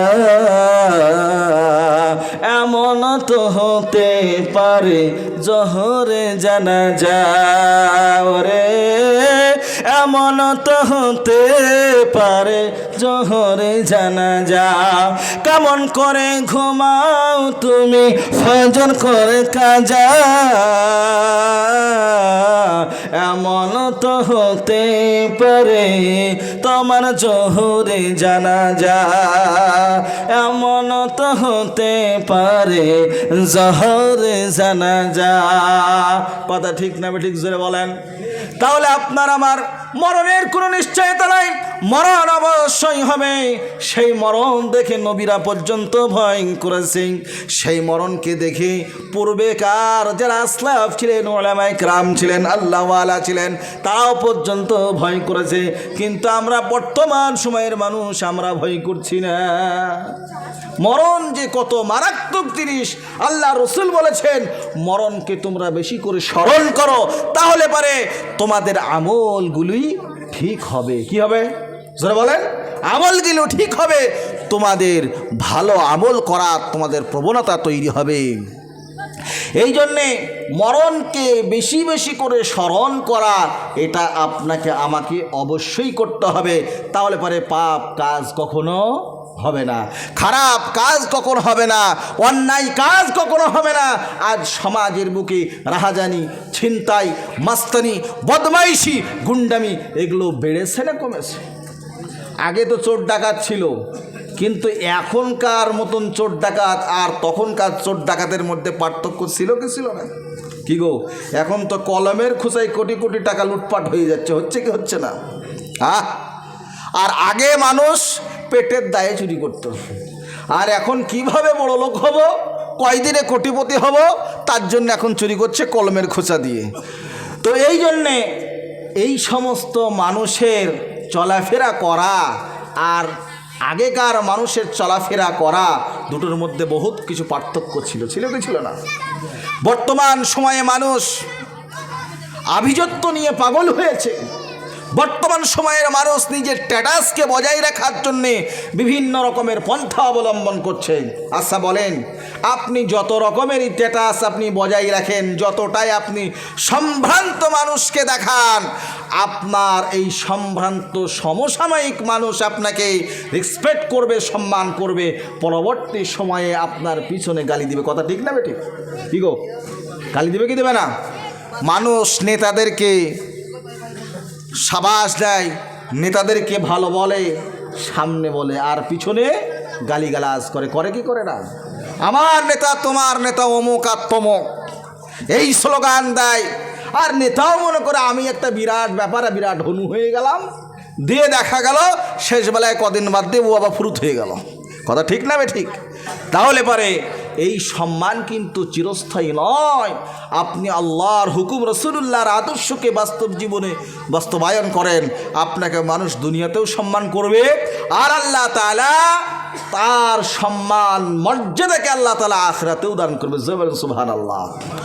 আল্লাহ তাআলার নবী, বিশ্বনবী জনাবে মুহাম্মদুর রাসূলুল্লাহ সাল্লাল্লাহু আলাইহি সাল্লাম, তিনি এমন একটা মায়ার নবী ছিলেন, এমন একটা দয়ার নবী ছিলেন। আল্লাহ পাক সেই নবীর ব্যাপারে বলেছেন, ওয়ামা আরসালনাকা ইল্লা রাহমাতাল লিল আলামিন। সুবহানাল্লাহ। আল্লাহ তাআলা বলেন, আমার নবীকে দুনিয়ার জন্য মায়া স্বরূপ, দয়া স্বরূপ করে আমার নবীকে পাঠিয়েছি। আমার নবী যদি কঠোর হতেন তাহলে পারে পৃথিবীর কোনো মানুষ কিন্তু মুসলমান হতো না। আমার নবী যদি শক্ত মেজাজ হতো তাহলে পারে সাহাবায়ে কেরাম নবীজিকে কখনো অনুসরণ করতে পারতেন না। আমার নবী দয়ার নবী, মায়ার নবী ছিলেন। আল্লাহর নবীর কাছে সাহাবারা বিভিন্ন সময় বিভিন্ন রকমভাবে এসেছে, আল্লাহর নবীকে জিজ্ঞাসা করেছে। মায়ার নবী কত সুন্দর করে চমৎকার করে উত্তর দিয়েছেন। মায়ার নবী কখনো কাউকে উগ্র মেজাজে কথা বলেন নাই। আপনার আমার নবীর ব্যাপারে আজ বিশ্বজাহানে অনেক জায়গায় খারাপ কুরটনা রটায়, খারাপ মন্তব্য করে। নবীজি যদি সত্যিকারই ওরকম হতেন তাহলে পারে পৃথিবীতে এত মুসলমান দেখা যেত না। কথা ঠিক না বেঠিক? নবীজি পৃথিবীতে আদর্শ নিয়ে এসেছিলেন, আদর্শের মাধ্যম দিয়ে মানুষকে তিনি উদ্বুদ্ধ করেছেন, মানুষকে দিনমুখী করেছেন। মানুষের কাতারে কাতারে নবীজির সঙ্গে আপনার এসেছে, ইসলাম ধর্মকে গ্রহণ করেছে। নবীজির সাথে সাথে নবীজিকে আপনার গ্রহণ করার পরে নবীজির মহব্বত, নবীজির ভালোবাসায় তারা উদ্বুদ্ধ হয়ে জীবন পর্যন্ত দিয়েছে। ইসলামের জন্য তারা গলা পর্যন্ত কাটিয়েছে, বিবিকে বিবাহ করেছে, সন্তানদেরকে এতিম করেছে। পৃথিবীতে এই রকম মানুষের নজির আছে? জোরে বলেন আছে? এই রকম মানুষের নজির কিন্তু নাই। জোরে বলেন সুবহানাল্লাহ। হযরত আয়েশা রাদিয়াল্লাহু তাআলা আনহার কাছে সাহাবারা এসেছেন। আসার পরে উম্মুল মুমিনিন হযরত আয়েশা রাদিয়াল্লাহু তাআলা আনহাকে জিজ্ঞাসা করে, আম্মা জান, নবীজির একটু আদর্শ সম্পর্কে একটু বলেন। নবীজির আদর্শ কেমন ছিল, নবীজির আখলাক কেমন ছিল একটু বলেন। আয়েশা রাদিয়াল্লাহু তাআলা আনহা বলেন, ওগো আমার সাহাবারা, ওগো নবীর সাহাবারা, তোমরা কি কোরআন পড়ো না? তোমরা কি নবীকে দেখো না? বলে কিরকম ভাবে আমরা দেখব? বলে আমার নবী তো ওই রকম ছিলেন যেরকম ভাবে তোমরা কোরআনটাকে যেরকম দেখছো। আল্লাহ তাআলার নবীর চরিত্র, আদর্শ সব কিছু কোরআন অনুযায়ী ছিল। যারা বলেন সুবহানাল্লাহ। ভাইরা আমার, নবীজি কখনো কাউরির হক মারেননি, নবীজি কাউকে কখনো অসম্মান করেননি। আজ দেখা যায় অনেক জায়গায় আলেম ওলামাদেরকে সম্মান করা হয় না, অনেক জায়গায় আলেম ওলামাদেরকে বেইজ্জত করা হয়। আপনারা বলবেন মৌলানা সাহেব অনেক তো খারাপ রয়েছে, আলেমের সঙ্গ এটা নয়। আলেমের সংজ্ঞা হলো সেটাই যার মধ্যে আল্লাহর হুকুম রাসূলুল্লাহর আদর্শ সব কিছু পরিপূর্ণ থাকবে, সেই হলো প্রকৃত ওলামা। জোরে বলেন সুবহানাল্লাহ। ওলামাদেরকে ভালোবাসবেন। আল্লাহ নবী ওয়ারিস হলো উলামায়ে কেরাম, আল উলামা ওয়ারাসাতুল আম্বিয়া। আমরা যদি আম্বিয়াদেরকে ভালোবাসতে চাই, নবীদেরকে যদি ভালোবাসতে চাই, আমাদেরকে আলেম ওলামাদেরকে ভালোবাসতে হবে। আপনাদের গ্রামে আলেম টালেম আছে তো নাকি নাই? আপনারা আলেমদেরকে সম্মান করবেন। কেউ হয়তো বয়সে ছোট, কেউ হয়তো বয়সে বড়, কেউ হয়তো একটু মাঝারি বয়সের আছে, বিভিন্ন রকমের মানুষ আছে, সবাইকে ভালোবাসবেন। আর আলেমদেরকে বলবো আপনারাও গ্রামের মানুষদেরকে সম্মান করবেন। আপনাদের আদর্শ, আপনাদের চলাফেরা, তাহজিব তামাদ্দুন যেন উন্নত মানের হয়, আপনাদের কথাবার্তা শুনে মানুষ যেন মুগ্ধ হয়ে যায়। আমরা করব ইনশাল্লাহ, আমরা সকলেই করব। যেহেতু নবীজি বলেছেন আল উলামা ওয়ারাসাতুল আম্বিয়া, নবীদের একমাত্র ওয়ারিস উত্তরসূরি হলো উলামায়ে কেরাম। এই জন্যে উলামাদেরকে ভালোবাসবেন, আল্লাহ তাআলা আপনাদেরকে ভালোবাসবে। আল্লাহ তাআলা আপনাদের মালে, আপনাদের জানে, আপনাদের বিভিন্ন কাজের মধ্যে আল্লাহ তাআলা বরকত দান করবেন ইনশাআল্লাহ। আল্লাহ তাআলা আপনাদের মালের মধ্যে, জানের মধ্যে আল্লাহ তাআলা বরকত দান করুন। জোরে বলেন আমিন, জোরে বলেন আমিন। ভাইরা আমার, আল্লাহ তাআলা পৃথিবীতে মানুষকে পাঠালেন, আর পৃথিবীর মানুষের সঙ্গে আল্লাহ তাআলা মরণ দিলেন। এই মরণ যদি না দিত তাহলে পারে মানুষ কিন্তু মানুষকে কিছু মনে করত না, মানুষ আল্লাহকে ভয় করতো না। এখনও যে কটা মানুষ আছে আল্লাহকে ভয় করে। আপনাদের সামনে একটা গল্প শোনাই, আপনারাও একঘেয়েমি হয়ে গেছেন আমি বুঝতে পারছি। আপনাদের এখানে স্কুল আছে না? স্কুল আছে তো নাকি না নাই? কি স্কুলের নাম কি? কি গো জোরে বলেন না গো, হাই স্কুলের নাম কি? বড় সিজা। আচ্ছা, বড় সিজা হাই স্কুল। আর এই গ্রামটার নাম হলো গোপাল জোল, গোপাল জোল। তো এই গোপাল জোলের একটি ছেলে বড় সিজা হাই স্কুলে পড়াশোনা করে, তার নাম হলো কালু। কি নাম? আরে জোরে বলেন না, কালু। এই ছেলেটার কিন্তু যথেষ্ট স্কুলে তার একটা সুনাম আছে। কীরকম সুনাম? এর বদমাইশি এতটাই যে বদমাইশির চোটে স্কুলের মাস্টার অতিষ্ঠ, হেডমাস্টার অতিষ্ঠ, ছাত্রছাত্রীরা পর্যন্ত অতিষ্ঠ হয়ে পড়েছে। তাই একদা আপনাদের সিউড়ি থেকে হাই স্কুল ভিজিট করার জন্যে একজন ইন্সপেক্টর সাহেব এসেছেন। আসার পরে হেডমাস্টারের কক্ষে প্রবেশ করেছেন। কক্ষে প্রবেশ করার পরে এবার হেডমাস্টার সাহেবকে বলছে আসসালামু আলাইকুম বা ধন্যবাদ, যাই হোক একটা বলেছে। বলার পরে এবার তখন হেডমাস্টার সাহেব বলছে আপনি কে? তো বলছে কেন? তা আমি হলাম ইন্সপেক্টর সাহেব, আপনার স্কুল ভিজিট করার জন্য এসেছে। ও আচ্ছা আচ্ছা আচ্ছা আচ্ছা, বসুন বসুন বসুন বসুন। বসিয়েছে। বসানোর পরে তারপরে তাকে যেরকমভাবে আপ্যায়ন করার দরকার, একজন অতিথি আসলে আতিথেয়তা যেভাবে করার দরকার সেভাবে করা হয়েছে। করার পরে তখন ইন্সপেক্টর সাহেব বলছে আপনার কাছে যে উদ্দেশ্য নিয়ে এসেছি সেই উদ্দেশ্যটা একটু ব্যক্ত করি। বলে হ্যাঁ বলুন। বলছে আগামী সোমবারের দিন আপনার স্কুল ভিজিট হবে এবং আপনার ছেলে মেয়েদের কিছু পরীক্ষা নিরীক্ষা নেওয়া হবে। বলে আচ্ছা ঠিক আছে। দিয়ে বিভিন্ন ছেলেদেরকে মাস্টার মশাই যেভাবে প্রস্তুত করার দরকার হেডমাস্টার সেভাবে করেছেন। আর এই দিকে আপনার যিনি ইন্সপেক্টর সাহেব এসেছেন উনি এখান থেকে চলে গিয়েছেন। এবার স্কুলের হেডমাস্টার সাহেব প্রত্যেকটা ছেলে মেয়েদেরকে ডেকেছেন। ডাকার পরে সবাইকে বলছেন ও ছেলেরা, ও মেয়েরা, ও আমার স্টুডেন্টরা, তোমাদেরকে একটা কথা বলতে চাই। তখন ছেলেমেয়েরা বলছে স্যার বলেন। বলছে তোমাদেরকে কিছু নির্ধারিত প্রশ্ন করা হবে, তো সেই প্রশ্নের জন্য তোমরা সঠিকভাবে উত্তরগুলো ঠিক করে নিয়ে এসো। বলে হ্যাঁ স্যার, কোনো অসুবিধা নাই। তারপরে ওই কালু যেহেতু প্রচণ্ড ভালো মানুষ, তো এবার বলছে স্যার তাহলে আমি কি করব? বলছে তুই খবরদার, তুই যেন স্কুলে আসিস নি। বলে কেন স্যার? বলে তুই যদি আসিস কি করতে কি হবে, স্কুলের নামের জায়গায় বদনামি হয়তো বেশি হয়ে যাবে। এবার যখন এই কথা বলেছে, বলার পরে তো বলছে না স্যার আমি আসবো না, খবরদার তুই আসবি না। বলে আচ্ছা ঠিক আছে স্যার, তাই আসবো না। আচ্ছা বলেন, পাগলকে যদি আপনি বলেন যে এই খাম্বাটা নড়াস নেও, শুনবে? দেখবেন যে জিনিসটা মানুষকে নিষেধ করা হয় সেই জিনিসটা করার জন্য মানুষ বেশি উদ্বুদ্ধ হয়। কথা ঠিক না ঠিক? তো এখন সোমবারের দিন যখন হয়ে যাওয়ার পরে কালু সকালবেলায় ঘুম থেকে উঠেছে বাড়িতে। ওঠার পরে এবার কালুর কিন্তু যখন ঘুম ভেঙেছে, ভাঙার পরে ওর চিন্তা আমাকে আগে স্কুলে করে যেতেই হবে। তো ও করেছে কি, ধরেন যে গাটা ধুয়েছে, খাওয়া দাওয়া করেছে, করার পরে একবার ফার্স্ট সকালে যে একবারে স্কুলে পৌঁছে গেছে, সিজা হাই স্কুলে। যাওয়ার পরে দেখছে চারিদিকে গেট মারা, কোনো দিকে ঢোকার কোনো উপায় নাই। এবার কি করবে? ও চিন্তা ভাবনা করলে আমাকে তো যেন তেন প্রকারে আমাকে তো ঢুকতেই হবে। ও করেছে কি একবার পাঁচির টপকি ভাবছে, একবার লাফ মেরেছে। আর যেমনি লাফ মেরেছে, লাফ মারার পরে একবার ওই পারে যে পড়েছে। এবার দুষ্টু ছেলেরা আমরা লাগা টাকা কিছু মনে করে না। ওই পারে যাওয়ার পরে এবার সে করেছে কি, আপনার দেখছে সব গেটে আর জানলা সব মারা। তা কি করবে? ও করেছে কি, আপনার যেটা হল ঘর, সেই ঘরের একটা জানলা শিক কোনো রকম ভেঙেছে। ভাঙার পরে ও কিন্তু ঢুকেছে।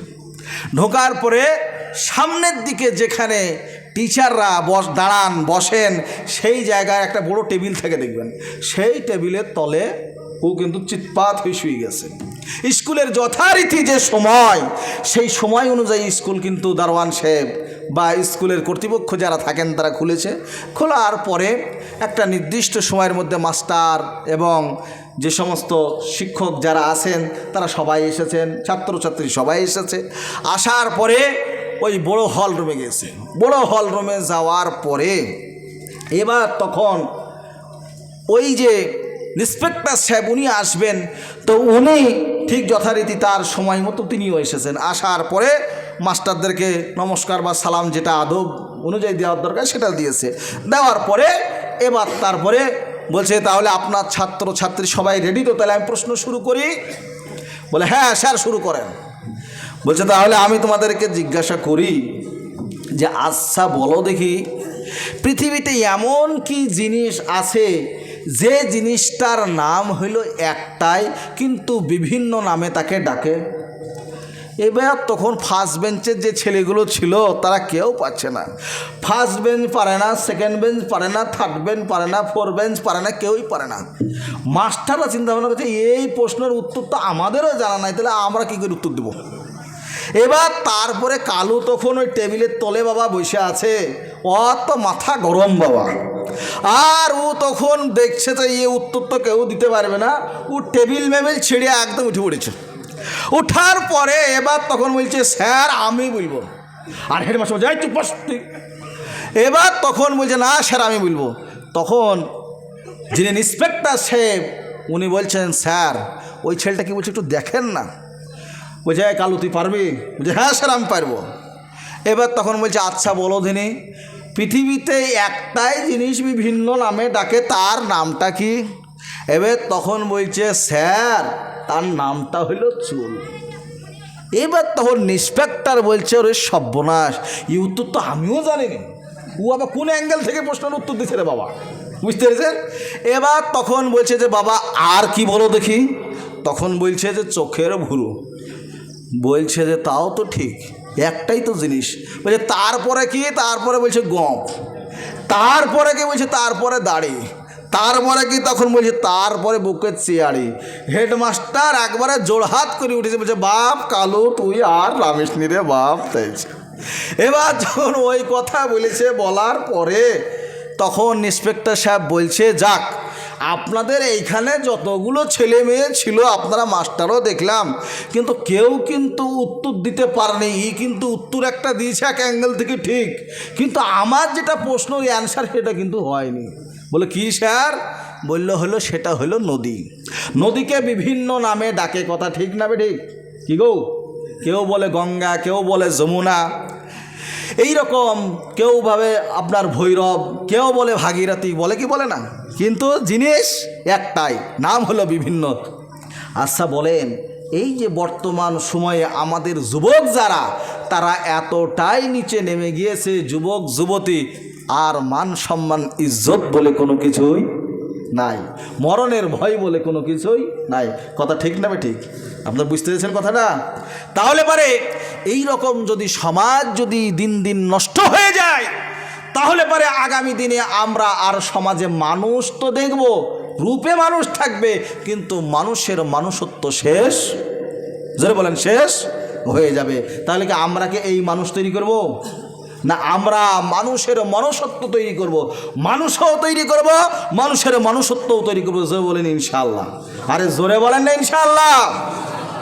আমরা সকলে দরুদ শরীফ পড়ি। আল্লাহুম্মা সাল্লি আলা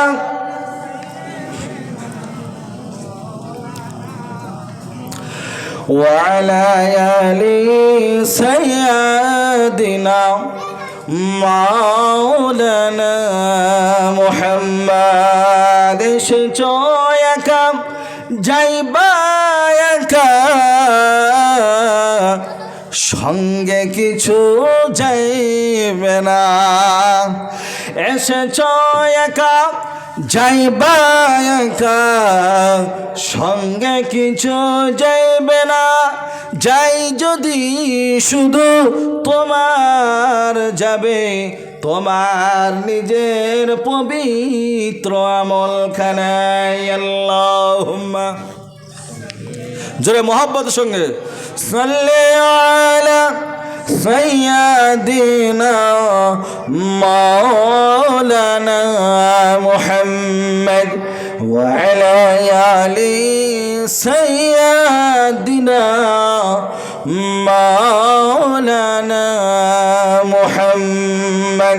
ভাইরা আমার, যে কথা আপনাদের সামনে বলতেছিলাম, মরণকে স্মরণ করার কথা, আল্লাহ তাআলা হযরত ইব্রাহিম আলাইহিস সালামকে, আপনাদের সেই ঘটনা মনে আছে না ভুলে গেছেন?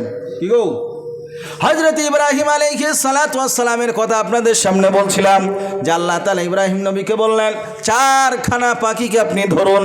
চারখানা পাখিকে আল্লাহ তাআলার নির্দেশে হযরত ইব্রাহিম ধরলেন। ধরার পরে ইব্রাহিম আলাইহিস সালাম করলেন কি, সেই পাখিগুলিকে তিনি লালন পালন শুরু করে দিলেন। এবার লালন পালন শুরু করার পরে হযরত ইব্রাহিম আলাইহিস সালাম করলেন কি, ওই পাখিগুলিকে তিনি জবাহ করলেন। জবাহ করার পরে সেই সমস্ত পাখিগুলির হাড্ডি মাংস গোস্ত সব একত্রিত করা হলো। একত্রিত করার পরে এবার সেই সমস্ত হাড্ডি মাংস তার কল্লাগুলি সব এক জায়গায় করার পরে তাকে চার ভাগে বিভক্ত করা হলো। চার ভাগে বিভক্ত করার পরে এবার ওই চার ভাগ কে চারটা পাহাড়ের উপরে রেখে আসা হলো। এবার আল্লাহ বললেন, ইব্রাহিম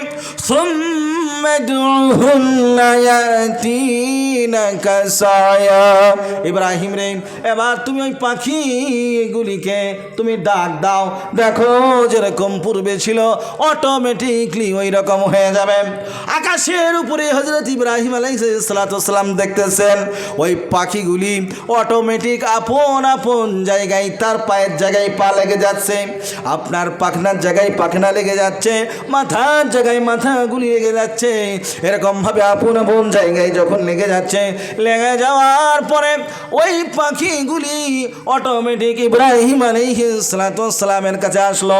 আসার পরে এবার তখন হযরত ইব্রাহিম বললেন, ওয়ালাম আন্নাল্লাহা আলা কুল্লি শাইইন কাদির। বলেন সুবহানাল্লাহ। ভাইরা আমার, আল্লাহ তাআলা ইব্রাহিম আলাইহিস সালামকে এটা কেন দেখালেন? ইব্রাহিম আলাইহিস সালামের দ্বারাই প্রমাণ করলেন আল্লাহকে, আল্লাহ গো, অবশ্যই আমি তো জানতাম তুমি হলে সবচাইতে ক্ষমতার মালিক, আর তুমি হলো প্রজ্ঞাবান। বলেন সুবহানাল্লাহ। ভাইরা আমার, এই পাখিগুলি ছিল চারখানা পাখি। এই চারখানা পাখির মধ্যে থেকে এক একটা পাখির এক এক রকমের বৈশিষ্ট্য আছে। তাফসীর ইবনে কাসিরের মধ্যে পাখিগুলির বর্ণনা আছে, তাফসীরে মাজারির মধ্যে বর্ণনা আছে, তাফসীরে মাআরিফুল কোরআনের মধ্যে বর্ণনা রয়েছে। আজকে তাফসীরে আপনার তাওজিহুল কোরআন পড়ছিলাম, ওই পড়ার সময় দেখলাম ওই তাফসীরের মধ্যে 4খানা পাখির নাম দিয়েছে। একখানা পাখির নাম হলো ময়ূর, 2 নম্বরের পাখির নাম হলো মুরগি, আর 3 নম্বরের পাখির নাম হলো কাক, আর 4র্থ নম্বরের পাখিগুলি হলো আপনার হলো কবুতর। আচ্ছা বলেন, এই প্রাণীগুলি খুব মানুষের নিকটে থাকে, মানুষের খুব তাড়াতাড়ি পোষ মানে। এই পাখিগুলির এক একটা এক এক রকমের বৈশিষ্ট্য রয়েছে।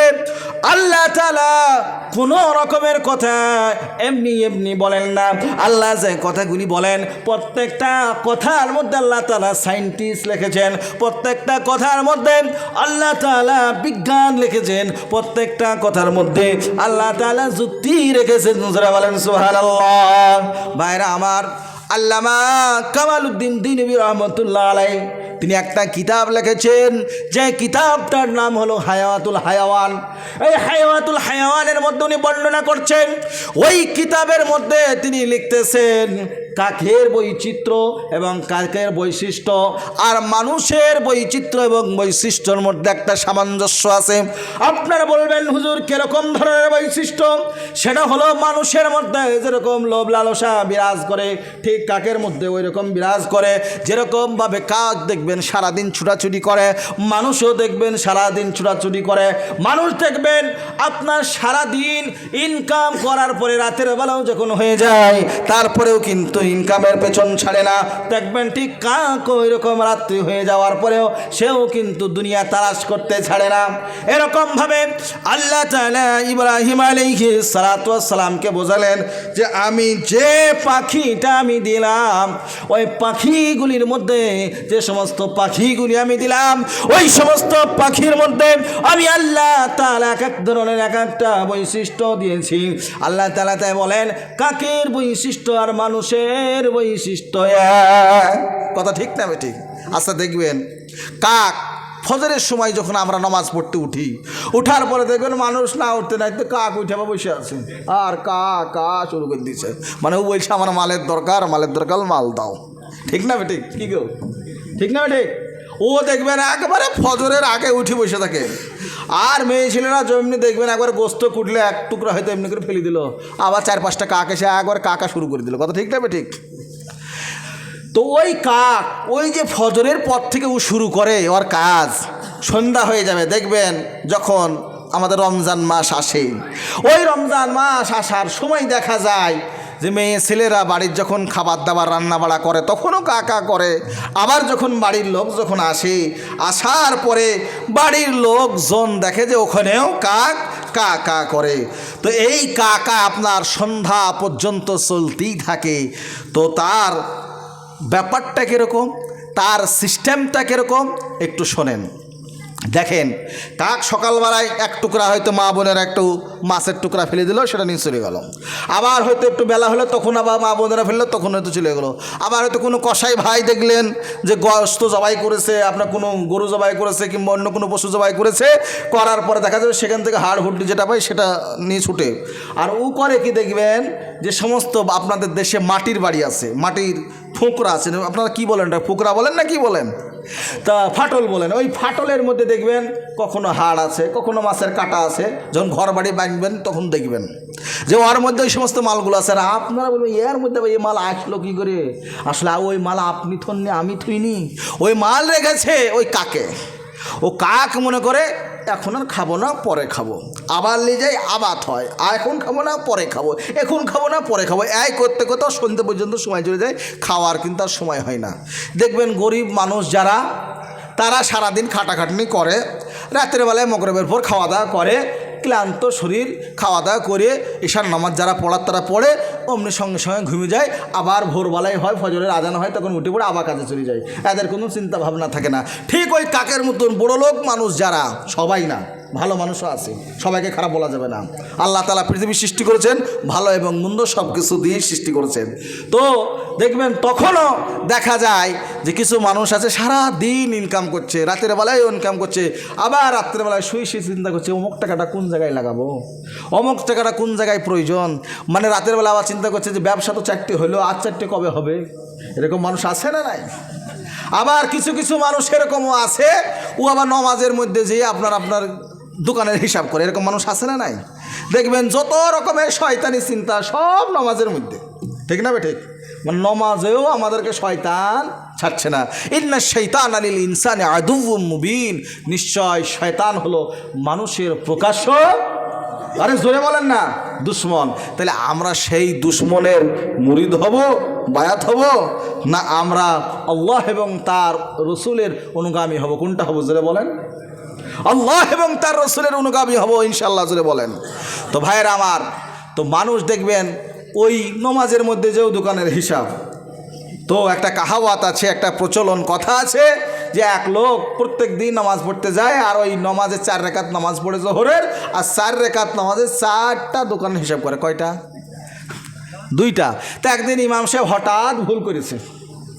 তো হঠাৎ যখন ভুল করেছে, ভুল করার পরে তখন ও বলছে যে নামাজ হইল না। তখন অন্য মুসলিম বলে, এই তুই কী বুঝিস? তুই জানিস করাকাত নামাজ হইল না হইলো? বলে আমি জানি না, তো তুই জানিস? তখন বলছে তো কী করে বুঝলি বল? তখন বলছে আমি প্রত্যেক দিন 4 রেকাত নামাজে 4টি দোকানের হিসাব করে, আজকে 3টে হয়েছে, আর একটা হয়নি। যে ও মানে কি নামাজের মধ্যে আছে না দুনিয়ার মধ্যে আছে? তো আমরা তো ভাই এরকম নামাজি হয়েছি, এইরকম নামাজ হলে হবে না। তো এই জন্য আমাদেরকে ভালো নামাজি হতে হবে, নেক সালেহ পরেজগার মুত্তাকি হতে হবে। আপনাকে আমাকে সকলকেই এই দুনিয়া ছেড়ে চলে যেতে হবে। দুনিয়ার সম্পদ দুনিয়াতেই থাকবে, একমাত্র আপনার আমার আমলখানায় আপনার আমার সঙ্গে যাবে। বলছে কি বলছে? পরকিয়া বা জিনা শাস্তি কি হবে? তারপরে প্রশ্ন করা হয়েছে, কারো উপার্জন পুরোপুরি হারাম পথে হলে, আচ্ছা উপার্জন পুরোপুরি হারাম পথে হলে সেই বাড়িতে ইমামের পালি বা টাকা নেওয়া যাবে? মাশাআল্লাহ, খুব সুন্দর প্রশ্ন। তো তার প্রশ্ন করে, রাগের মাথায় স্ত্রীকে 3 তালাক দিলে কি করতে হবে? মাশাআল্লাহ মাশাআল্লাহ। যাক, এইসব প্রশ্নগুলো খুব ভালো প্রশ্ন। আমাদের বড় ভাই মৌলানা মুমতাজ আলম সাহেব কাসেমি, উনি আসবেন, খুব সুন্দর করে চমৎকার করে উত্তর দেবেন। আমার বড় ভাইকে জিজ্ঞাসা করবেন, আর তা না হলে বড় মুফতি সাহেবকে একটা লিখিত কাগজ দিবেন, দিয়ে উত্তর নেবেন, সব থেকে ভালো। নাহলে আজকে আমি বক্তব্য করে যাবো, কাল সকালবেলায় বলবেন যে মৌলভী সাহেব এমন উত্তর দিল, সেই উত্তরটা ঠিক হলো না।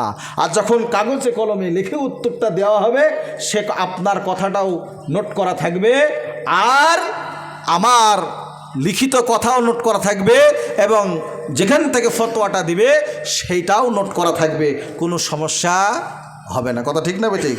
এক লোক ট্রেনে যাচ্ছে, ট্রেনে যেতে যেতে সে শুনেছে তরকারি রুটি সরকারি রুটি। ও একবার কিন্তু ওই গ্রাহক বলছে তরকারি রুটি, একবার বলছে সরকারি রুটি। এখন ওই লোক যে শুনছে সে কিন্তু একটু ঘুমের ঘোরে ছিল, বুঝতে পারলেন? তো ও তখন সরকারি রুটি এইরকম শুনেছে। তো ও ভাবছে যে তরকারি রুটি বললো না সরকারি রুটি বললো, যা হয় হবে, সরকারি রুটি খাই। খাওয়া দাওয়া যখন হয়ে গেছে, হয়ে যাওয়ার পরে তখন বলছে ভাই পয়সা দাও। এবার তখন বলছে যে পয়সা কেন? তো তখন বলছে যে তুমি যে বললে যে সরকারি রুটি, তাহলে আমি খেলাম। বলে পয়সা তাহলে তো আমি দেবো না, তুই সরকারি রুটি বলছি। না, আমি তরকারি রুটি বলেছি, তুমি ভুল চিনিস। তাই এই ঝামেলা লেগে গেল। ঝামেলা লেগে যাওয়ার পরে শেষ বেলায় কিন্তু ওকে পয়সা দিতে হলো। তাহলে এইরকমভাবে ফতোয়া ফরাইজ দেওয়া যাবে না। আমাদের উলামা একরামরা নিষেধ করছেন যে তোমরা মৌখিক কোনো ফতোয়া ফরাইজ দিতে যেও না। যদি মাসলা মাসাইলের যদি কথা জিজ্ঞাসাই করতে হয়, লিখিত আকারে প্রশ্ন করো এবং লিখিত আকারে তোমরা উত্তর নাও। সেটা উলামা একরামদের মধ্যে যারা মুফতিয়ান একরাম আছে তাদের কাছ থেকে তোমরা নাও। এটা হলো সবচেয়ে উত্তম পন্থা। কথা ঠিক না ঠিক? আপনারা জোরে বলেন। তাহলে পরে এখানে আপনার আমার কোনো দ্বিধা দ্বন্দ্ব কোনোটাই থাকবে না। এখন যদি আমরা মনে করি যে কম্বল নিব আর কম্বলের মুয়াগুলো সবগুলি বাঁচবো, কম্বল কি থাকবে ভাই? কি থাকবে? শুধু ধাগা পড়ি থাকবে, গায়ে দিয়ে আর হবে না, শীতও আর ভাঙবে না। তো সমাজের ভাই তো এই তো পরিস্থিতি। এখন কোনটা থুবো আর কোনটা ওষুধ দেবো, আর কোনটা দিব না কোনটা দেবো, এই তো হয়েছে পরিস্থিতি। বুঝতে পারছেন কথা? আল্লাহ তাআলা পৃথিবীতে মানুষকে সৃষ্টি করলেন, আশরাফুল মখলুকাত সৃষ্টির সেরা করলেন। এই দুনিয়াতে আল্লাহ তাআলা মানুষকে পাঠালেন। এই দুনিয়াতে আল্লাহ তাআলা মানুষকে পাঠানোর পরে আল্লাহ তাআলা প্রত্যেকটা মানুষকে আল্লাহ তাআলা হুকুম দিলেন। কি হুকুম দিলেন? আল্লাহ তাআলা বলেন, وَمَا خَلَقْتُ الْجِنَّ وَالْإِنسَ إِلَّا لِيَعْبُدُونَ। আমি জিন এবং মানুষকে আমি আল্লাহ তাআলা সৃষ্টি করলাম। সৃষ্টি করার পরে আমি আল্লাহ তাআলা সৃষ্টির জন্য আমি স্রষ্টা হিসাবে তাদের কাছে আমি কিছু চাই না, একমাত্র চাই আমার গোলামি করুক, আমার দাসত্ব করুক। এটাই আমি আমার বান্দার কাছে চাই। জোরে বলেন সুবহানাল্লাহ। ভাইরা আমার, এই দুনিয়াতে আপনার আমার ভুল থাকবে, সব কিছু থাকবে, কিন্তু আপনাকে আমাকে ইস্তিগফার করতে হবে। আল্লাহ তাআলা বলেছেন, ইয়া আইয়ুহাল্লাযীনা আমানু তুবু ইলাল্লাহি তাওবাতান নাসুহা ইন্নাল্লাহা ইয়াগফিরুয যুনুবা জামিআ ইন্নাহু হুয়াল গফুরুর রহিম। আল্লাহু আকবার। আল্লাহ তাআলা বলেন, ওহে ঈমানদার যারা তোমরা ঈমান এনেছো, তোমরা যদি কোনো ভুল করো, কোনো অন্যায় করো, তাহলে পরে তোমরা তওবায়ে নাসুহা করো। এমন তওবা করো, এমন অঙ্গীকার করো, আগামী দিনে জানে আর কখনো এরকম কাজ করব না। নিশ্চয় আল্লাহ তাআলা ক্ষমাশীল এবং আল্লাহ তাআলা তিনি ক্ষমা করবেন তার বান্দাকে। জোরে বলেন সুবহানাল্লাহ।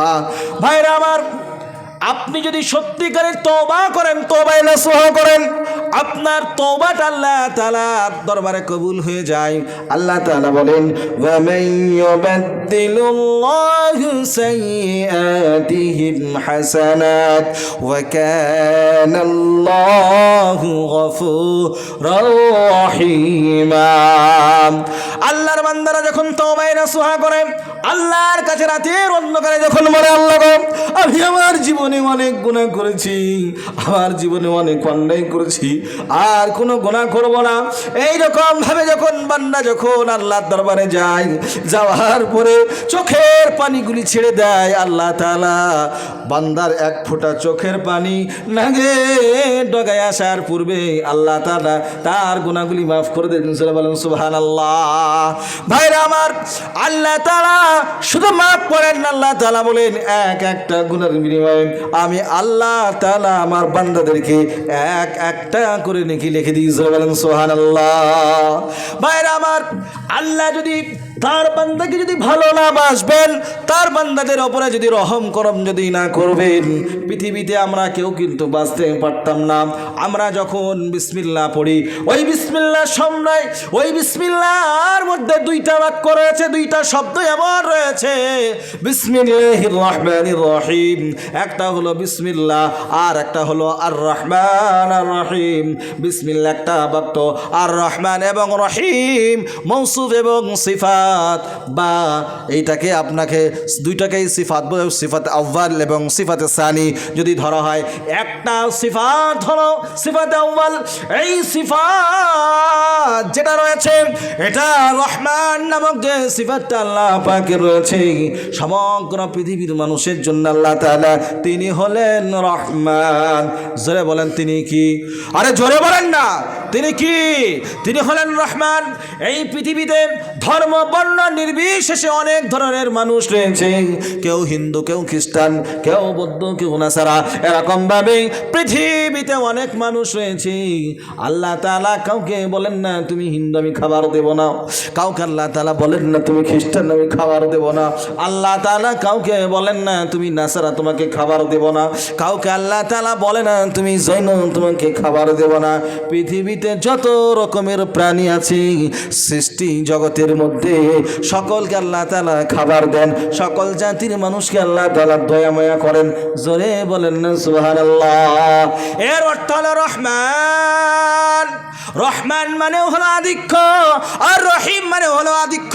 দুটোর মধ্যে আপনার বেশির মানে পাওয়া যায়, কিন্তু একটা আধিক্য হলো দুনিয়ার জন্য, আর একটা আধিক্য হলো পরকালের জন্য। যারা হলো রহমানের অন্তর্গত, এদের মধ্যে থেকে আল্লাহ তাআলা আবার ছাঁটাই বাছাই করবেন। ছাড়াই বাছাই করার পরে আল্লাহ তাআলা একমাত্র স্পেশাল বান্দা তারাই হবে যারা একমাত্র ঈমান আমল নিয়ে দুনিয়া থেকে যেতে পারবে। ওই সমস্ত বান্দাদেরকে আল্লাহ তাআলা স্পেশাল জায়গা দান করবেন। ওই স্পেশাল জায়গা, যে জায়গাটার নাম হলো জান্নাত। জোরে বলেন কি নাম? জান্নাত। ওই জান্নাতের মধ্যে আল্লাহ তাআলা তাদেরকে রহিম নামে তিনি দয়া করবেন, তিনি মায়া করবেন। জোরে বলেন সুবহানাল্লাহ। সেইখানে আর রহমানের পরিচয় আল্লাহ তাআলা দেবেন না, সেখানে আল্লাহ তাআলা তিনি রহিমের পরিচয় দেবেন। আল্লাহ তাআলা সেই রহিমের অন্তর্গত আপনাকে আমাকে সকলকেই বানান। জোরে বলেন আমিন। আরে জোরে বলেন না আমিন। আল্লাহ তাআলা আপনাকে আমাকে সকলকেই দুনিয়ার মাঝখানে পাঠাচ্ছেন। আর দুনিয়ার মাঝখানে পাঠানোর পরে আল্লাহ তাআলা আপনাকে আমাকে সকলকেই আমাকে নির্দিষ্ট সময় দিয়েছেন। এই নির্দিষ্ট সময়ের মধ্যে আপনাকে আমাকে ভালো আমলগুলি করে যেতে হবে। কিন্তু এইখান থেকে যাওয়ার পরে কিন্তু সেখানে পৌঁছতে কোনো লাভ হবে না, সেইখানে যে কোনো রকমের আফসোস করে কোনো লাভ হবে না। এই জন্যে বন্ধুগণ আমার, আমরা সকলেই ভালো আমলগুলি করব, নেক আমলগুলি করব, এমন কোনো আমল করব না যার জন্যে যেন আমরা জাহান্নামী হয়ে যাই। জোরে বলেন নাউজুবিল্লাহ। আরে জোরে বলেন নাউজুবিল্লাহ। ভাইরা আমার, বক্তব্যর আসল উদ্দেশ্য হলো আপনাকে আমাকে মরতেই হবে। মরণ ছাড়া আপনার আমার কোনো গতি নাই। কিন্তু সেই মরণের পূর্বেই আপনাকে আমাকে মরণের পাথায় ওটা জোগাড় করতে হবে। আমরা করবো তো ইনশাল্লাহ? আরে জোরে বলেন না ইনশাল্লাহ।